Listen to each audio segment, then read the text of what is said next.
Құрметті ұстаздар, өздеріңіз білесіздер, жаңа оқу жылы басталды. Менде жаңа орта, жаңа ұжым дегендей, сіздермен танысқаныма қуаныштымын. Енді бізде жұмыс негізі жүйелі түрде өту керек. Бірінші мәселе тәртіп. Енді қызметкерлердің, оқушылардың тәртібі маңызды. Қазір жиналыс біткеннен кейін барлық сыныпты аралап, сабаққа қатысып, оқушылармен танысатын болам. Баршаңызға сәттілік тілеймін. Алдағы уақытта жақсы жұмыс істейміз деген ойдамын. Рахмет. Қыздар, естідіңдер ме? Біздің мектепке жаңадан директор келіпті. Янкар, естідім, қайдан келді екен? Той, оның бізге не қатысы бар? Біз тек сабағымызды оқысақ болды емес пе? Негізі дұрыс айтасың. Бір жағынан келіспеймін. Неге? Жансел дұрыс айтып тұр ғой. Біз тек сабағымызды оқысақ болды. Біз бір шаңырақтың астында жүрміз. Уақытымыздың көбі мектепке кетеді. Сондықтан мектепті кім басқаратыны біз үшін маңызды болу керек. Дұрыс айтасың, сен де құрбым болғанына мақтанамын. Негізі қыздар дұрыс айтасыңдар. Менің де әкем мектеп екінші үйім деп жиі айтып отырады. Мектеп екінші үйіміз. Мектепте білім алып, оқуымызды бітіріп шықсақ, ата-аналарымыздың сенімін атқарсақ, сол үшін бізге бақыт. Қыздар, тездетіп асханаға барып, керегімізді алып алайық. Айтпаса қазір үзіліс уақыты бітіп қалар.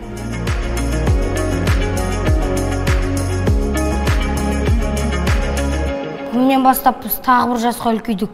Демек, мен сендерге бұрынғыдан да үлкен братан болдым. Ал сендер маған әлі братчикасыңдар. Түсіндіңдер ме? Братан айтқаны қалыңдар, братишки. Түсіндік, братан. Не болып жатыр өзі? Сабақ басылып бітетін болды ау. Сабақ емес, осы жерде аман есен шығайықшы. Абзал, сен неткен ақылды адамсың. Қазір үшінші сабақтан соң асханада күтем. Сен бір сушинек, сен бір пирожки дайындап қоятын бол. Түсіндіңдер ма? Олай болса кете беріңдер. Братан, жаман айтсаң не? Молодец, красавчик. Нама жоғың тағы? Білмедім, брат, намырын чет көріп тұр. Мұнда келші. Мен шақырып тұрсың ба? Енді ана отырған толдым ешқы. Кел деген соң жақындасай, бауырым. Мен қатты керек болсам, өздерің келсеңдер, мен еще асығып бара жатырмын. Берші, брат, өзім ақ болған бұл жақта кім екенін көрсең. Барсай, кім ұстап тұршы сені? Енді жалпы айтып жатқаным ғой. Әлің келмейтін нәрсені істеймін деп айтпашы осыдан кейін, түсіндің ба? Братан, сені асып тұсамаймын ғой. Ал, келемеймін деген соң өзіміз келдік. Қош келдің біздің мектепке. Ал, қош көрдік. Мен түсінгенім бойынша, сендер осы жақтың бір звездасы сияқтысыңдар ғой. Сонда біз танымай тұрсың ба? Бір жерде көрдім десем, көрмегенмін, өтірік айта алмаймын. Оның үстіне әненеме бақа пу бермесіңдер ғой танитыны. Әлде Нарутосыңдар ма? Жарайды, айтатын еш нәрселерің болмаса, мен кеттім, сабаққа кешігемін.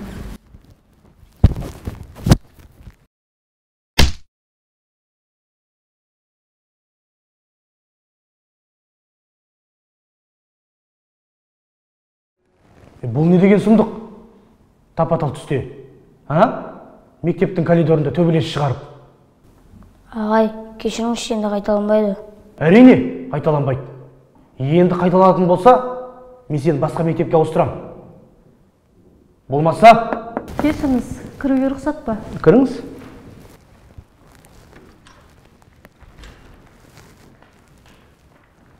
Кім болдыңыз? Мен мынау тентектің мамасы едім. Солай ма? Енше сіз дәл келдіңіз. Мұғалім айтқан шығар, балаңыздың не істеп жүргенін. Айтты, ол үшін кешірім сұраймыз. Бірақ бәрін түсінем. Мектеп деген білім мен тәрбиенің ортасы ғой. Қабырғаны сыйлау керек. Дұрыс айтасыз, енді қайталанбайды. Жарайды ендеше. Бір жолға балаңызды кешірдім. Бірақ өзіңіз сыртқа шығып, балаңызбен сөйлесіңіз. Жақсы, түсіндім. Сау болыңыз.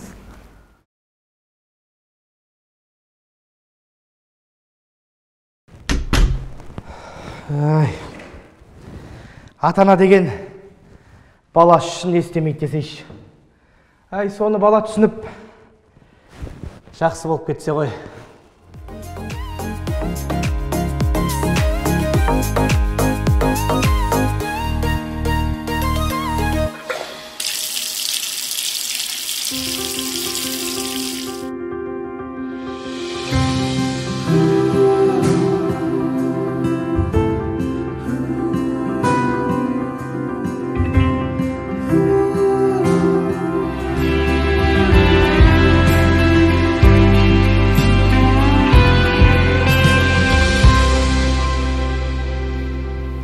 Санадан келіпсің ғой. Иә. Сен де осы жақтың бір звездасысың ба? Ешқандай да звезда емеспін. Жай сен сыныптасымын. Есімім Әбу. Үйдегілер Әбу Ғаппар дейді, әжем Әбінтай дейді. Бүгіннен бастап не деп айтайын? Оны өзің көрерсің. Сенің есімің Ерасыл ма? Иә, оны қайдан білесің? Енді келмей жатып мектепті шулатыпсың ғой. Сен анау жайлы ма? Мен білеш шулатқан адамдар қазір директордың алдында. Негізі Арафат жаман бала емес. Просто күші көп. Кейде соны қайда жұмсарын білмей қалады. Жұмсайтын жер таппай тұрғанда мен тап болдым ба? Мүмкін. Жүр, сабаққа кірейік.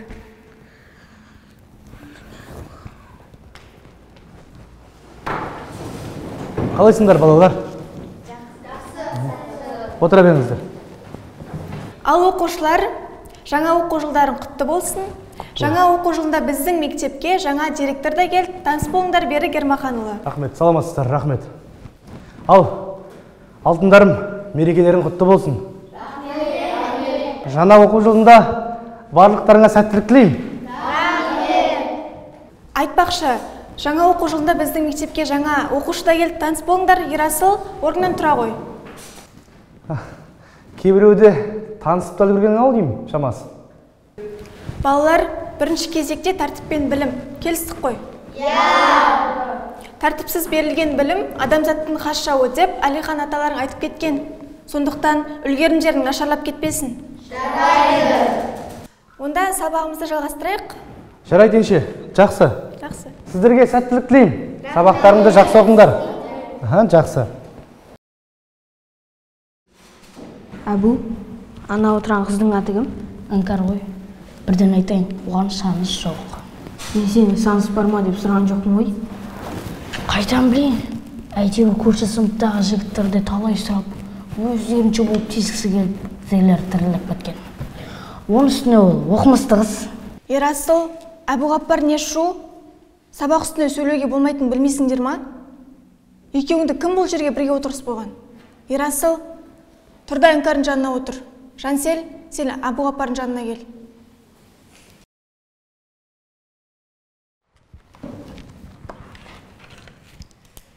Уайымдама.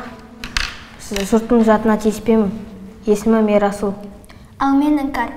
Енді тағы да сені басқа жерге ауыстырмай тұрғанда тездетіп сабағымызды оқиық. Жарайды.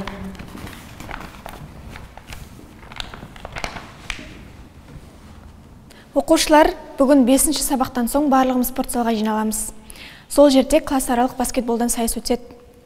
Біздің класстан Әбу, Ерасыл, сендер қатысасыңдар. Қарсылас әр классынан жеңіліп қалмауымыз керек. Уайымдамаңыз, мен жүрген жерде жеңіліс деген болмайды. Мәссаған, өзіне тым сеніпсің ғой.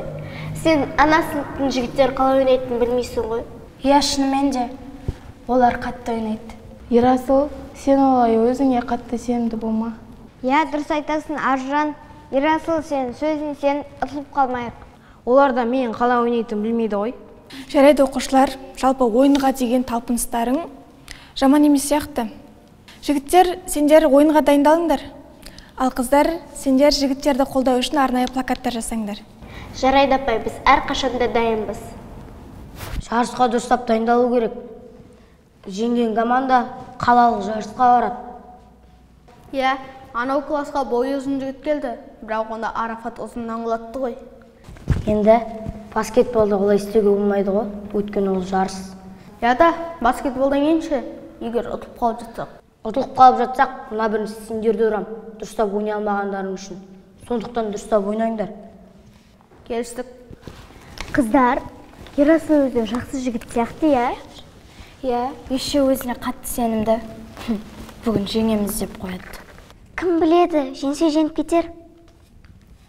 Я, Айлина, өзіне сенімді жігіт. Алина, Мунера, біз ұтамыз. Мақтаған жігіттеріміз жеңіліп қалып, мынау еңбектеріміз далаға кетпесін. Ту, Іңкәр, жақсы әңгіме айтайықшы. Біз бүгін жеңілмейміз. Жеңілсек, тәуекел, Ерасыл көтерер. Қыздар, қалайсыңдар? Әжеміз, қайдан жүрсің? Саған звондасам алмайсың. Сосын уайымдап. Не істеп жатырсыңдар? Біз қазір 5-ші сабақтан кейін класс аралық баскетбол жарысына барамыз. Біздің жігіттер ойнайды. Бізде еще новый игрок бар. Баскетболды қатты ойнайды екен. Аружан, баскетбол ойнаған көрген жоқсың ғой? Олай айтпасай. Оның үстіне ол іңкарға ғашық сияқты. Солай деңдер. Сендерге не жігіт керек? Одан да сабақтарыңды оқыңдар. Сабақтарыңды жақсы оқып, грантқа жоғарғы оқу орнына түссеңдер, жігіттер сендерге өздері ақ келеді. Жарайды, мен кеттім. Іңкәр, жүрші бұн әңгіме бар.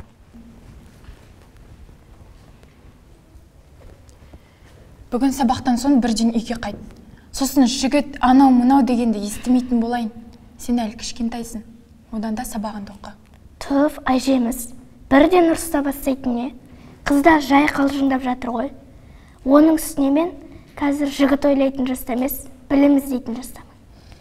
Енді үлкен әпкем болғасын айтуым міндетім. Жарайды, қыздарыңа бар. Сабақтан соң бірден қайт. Соны айтуға келдің бе? Айтпақшы. Кілтті тастап кетуге келдім. Қазір мен сабақтан соң ұбт-ға дайындыққа кетем. Жарайды, сау бол.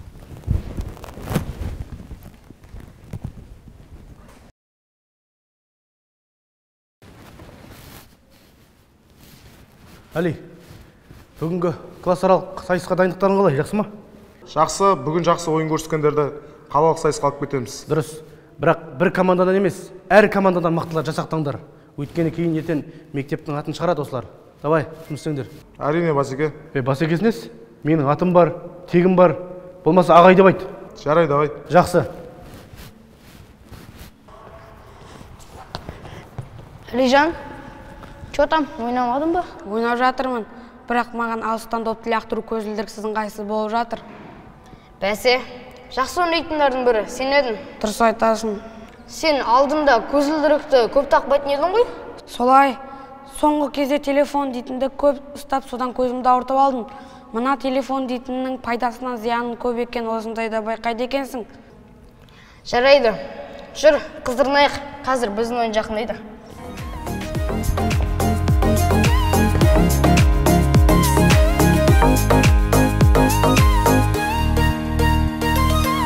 Ал, оқушылар, енді бізде финал. Финалда сайысқа түсетін А және Ә сыныптары. Олай болса, финалистерді ортаға шақырамыз.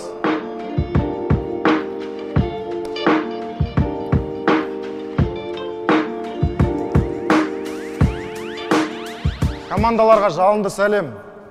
Капитандар ортаға. Так, оқушылар, ойынның шартын білесіңдер. Алаңда ережеге қарсы әрекеттер жасамаймыз. Ондай болатын жағдай болса, мен бірден залдан қуып шығамын. Қарсыласты құрметтейміз. Келістік қоя?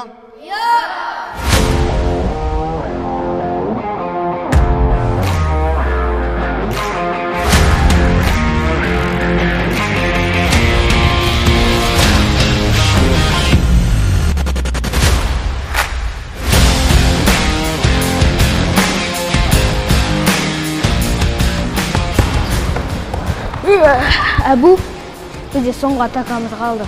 Сондықтан біз либо ұтыламыз, либо 3 очколы салып ұтамыз. Ұтуымыз керек. Онда қазір мен қорғаушылардың ар жағына шығам. Сен атака жасайтын адам сияқты жүріп келе жатып, маған тез пас бер. Мен сызықтың сыртына шығып, барынша лақтырып көремін. Түссе түсті, түспесе тәуекел.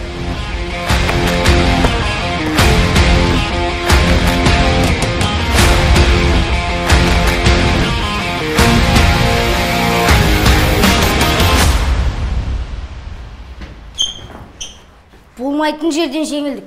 Негізі ұтып келе жатыр едік. Ағай, ана командада директордың баласы ойнаған соң жақтасты. Анау Нобидан келген Ерасыл ма? Я, мен оны өткенде директордың кабинетіне барған кезде көргенмін. Сырттай бәрін естідім. Арафат, бұл ойын дұрыс емес. Негізі бұл таза ойын болды. Енді жарыс болған соң жеңгендер мен жеңілгендер болады. Маған директордың баласымын деп жеңісті берген жоқ. Мен директордың баласымын деп ешқашанда мақтанған емеспін. Онда неге екеуміз кеше келіспей қалған соң мен директор шақырып алды? Оны мен айттым. Барлығын сол кезінде естіп тұрдым. Арафат, мен сенің бұзық болғанын қаламаймын. Мәссаған, ана қараңдар, Арафат бір баланы төбелесіп жатыр. Жүріңдер, тез апайға айтайық. Қойш, неміз бар, жүрсе жүре берсін. Қалай сонда? Көріп тұрып тұрамыз. Жүріңдер. Осылай мен апайға айттым. Ал апай директорға кірді. Түсінікті. Мынау не жиналыс? Давай жылдамдатып залға шығыңдар. Марапат болады қазір.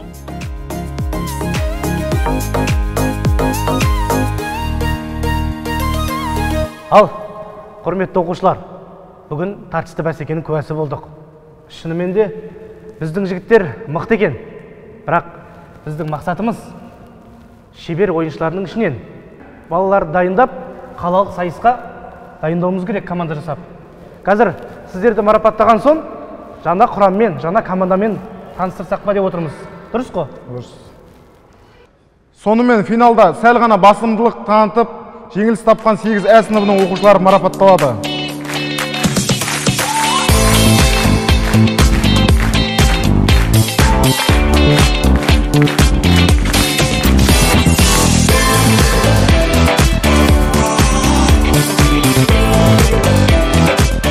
Ал енді бір-ақ ұпай айырмашылықпен жеңіске жеткен 8 А сыныбы марапатталады.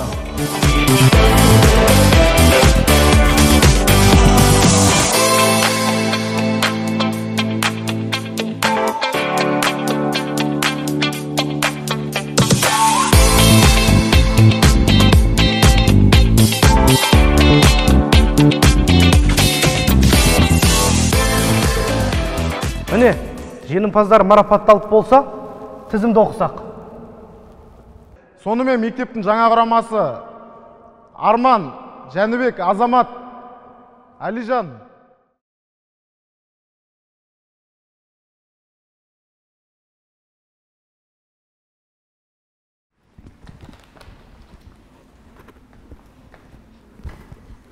Әлижан?